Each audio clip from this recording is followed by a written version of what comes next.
हमारे साथ सहयोगी दीपक जुड़ रहे हैं, सीधे उनका रुख कर लेते हैं। दीपक, शीत सत्र चल रहा है, बहुत छोटा सत्र है 5 दिनों का। आप देखिए, पहले 2 दिन सिर्फ हंगामा ही हंगामा होता रहा और कल जिस तरह से निशिकांत दुबे के बयान को लेकर हंगामा मचा, नियोजन नीति, साथ ही कई ऐसे मुद्दे थे। आज जब सत्र शुरू होगा, सदन की कार्यवाही शुरू होगी, फिर हंगामे के आसार हैं। विपक्ष बहुत सारे मुद्दों को लेकर सरकार को घेरने की तैयारी में है, तो सत्ता पक्ष भी पूरी तरह से तैयार है विपक्ष को जवाब देने के लिए। जी बिल्कुल आरती, 5 दिवसीय विधानसभा का मानसून सत्र का आज तीसरा दिन है और जिस तरह से आपने देखा कि 2 दिन, पहला दिन और दूसरा दिन जो सत्र चला वो कहीं ना कहीं हंगामे के भेंट चढ़ गया। पहला दिन जो साहिबगंज में एक आदिवासी युवती की निर्मम हत्या को लेकर जो भारतीय जनता पार्टी जो विपक्ष में है उनके द्वारा विरोध प्रदर्शन किया गया सदन के बाहर और सदन के अंदर भी काफ़ी हंगामा किया गया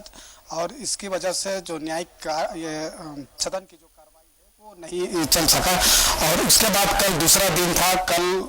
जिस तरह से राज्य सरकार द्वारा नियोजन नीति 2021 जो लाया गया था उसे झारखंड हाईकोर्ट ने खारिज कर दिया। इस मुद्दा को लेकर के विपक्ष हमलावर दिखा, सरकार को घेरने की कोशिश की और जिस तरह से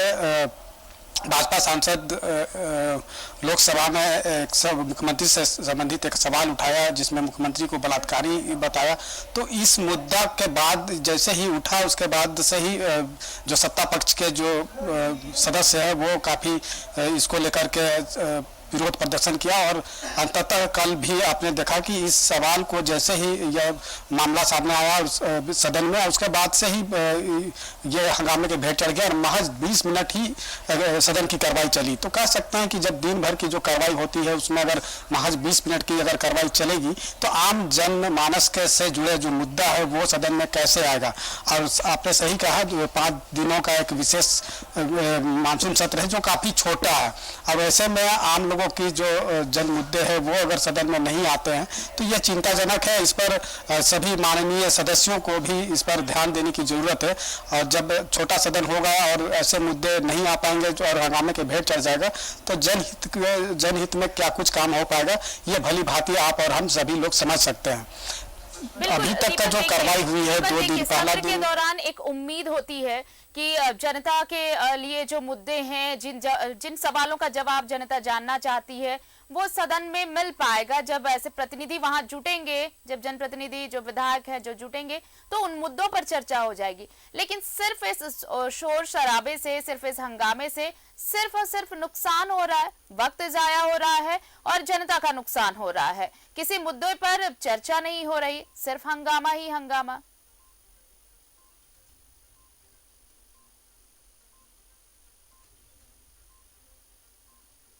क्षेत्र के मुद्दे होते हैं, खासतौर पे सबसे ज़्यादा विधानसभा के सत्र में अगर उठता है तो क्षेत्रीय मुद्दे उठते हैं और किसी भी क्षेत्र विधानसभा क्षेत्र के जो जनहित के मुद्दे होते हैं उनसे उनके जो जनप्रतिनिधि होते हैं, विधायक होते हैं, उन्हें अवगत जनता कराती है और उस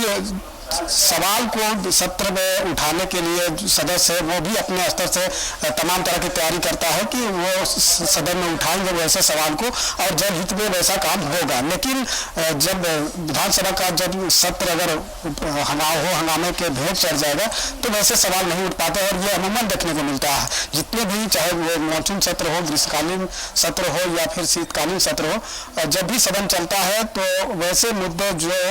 प्रखर रूप से उठना चाहिए और वो उस पर कार्रवाई होनी चाहिए वो कहीं ना कहीं होता नहीं दिखाई देता है, जिसका मुख्य कारण है कि सत्ता पक्ष और विपक्ष के द्वारा जो हो हंगामे होता है और वो है जिसकी वजह से ये तमाम मुद्दे नहीं उठ पाते हैं। अब भारतीय जनता पार्टी जो प्रमुख विपक्ष में है उनके द्वारा भी तमाम तरह की तैयारियां की गई है कि कौन कौन से सवाल को लेकर सरकार को घेरना है और वहीं सत्ता पक्ष के तरफ से जो भी सत्ताधारी पक्ष के जो घटक दल है और उनकी सर्वदलीय बैठक भी मुख्यमंत्री हेमंत सोरेन के नेतृत्व में हुई थी, उनके द्वारा भी तमाम तरह की तैयारी कर ली गई है कि सत्ता पक्ष किन किन मुद्दों को लेकर के विपक्ष किन किन मुद्दों को लेकर के सत्ता पक्ष को घेर सकती है, उसका किस तरह से जवाब देना है। अभी तक दो मुद्दा प्रमुख तौर पर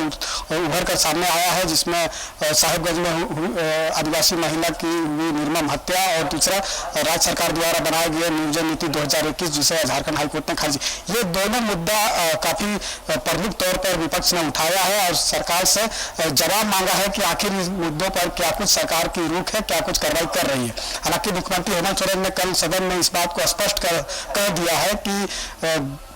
जो नियोजन नीति 2021 राज्य सरकार ने बनाया था, उसमें एक आदिवासी युवक को सामने ला करके याचिका दायर की गई, जिसके बाद 20 लोगों ने याचिका दायर की थी और उसके बाद न्यायिक प्रक्रिया में चली सुनवाई के दौरान उसे खारिज कर दिया गया है। हालांकि इसको लेकर वैकल्पिक व्यवस्था करने की बात मुख्यमंत्री हेमंत सोरेन ने कहा है। अब देखने वाली बात होगी कि आज जब सदन चलेगा और आज से महज 3 दिन ही सदन की कार्रवाई रह गई है, तो 3 दिनों में क्या कुछ जन मुद्दा उठ पाता है जो क्षेत्रीय मुद्दा हो या फिर जो लोगों की अपेक्षा होती है, जो माननीय सदस्य भी अपने स्तर से तैयारी करते हैं कि ऐसे चाहे वो सत्ता पक्ष की हो या विपक्ष की हो, सभी माननीय सदस्य तैयारी करते हैं कि वैसे जन मुद्दा को उठाया जाए जो उनके क्षेत्र से संबंधित समस्या से जुड़ा हुआ है, तो उसका समाधान भी कहीं ना कहीं इस सदन के माध्यम से हो पाएगा। इसको लेकर के तमाम तरह की तैयारी है। आप देखने वाली बात होगी कि 3 दिनों का जो सदन बचा है उसमें क्या कुछ सवाल माननीय सदस्य के द्वारा उठाया जाता है और सत्ता पक्ष और विपक्ष के बीच जो तकरार अभी तक देखने को मिल रहा है, क्या आगे भी देखने को मिलेगा। चलिए, तो इंतजार रहेगा कि क्या आज सदन की कार्यवाही सुचारू रूप से चल पाती है या नहीं। बहुत बहुत शुक्रिया हमारे साथ जुड़ने के लिए और तमाम बातचीत के लिए दीपक आपका। तो देखिए, शीतकालीन सत्र चल रहा है, आज तीसरा दिन है। पहला 2 दिन किस तरह से हंगामा होता रहा ये हम सबने देखा। उम्मीद ये की जा रही है कि कम से कम आज सदन में कुछ मुद्दों पर चर्चा हो, जनहित से जुड़े मुद्दों पर चर्चा की जाए।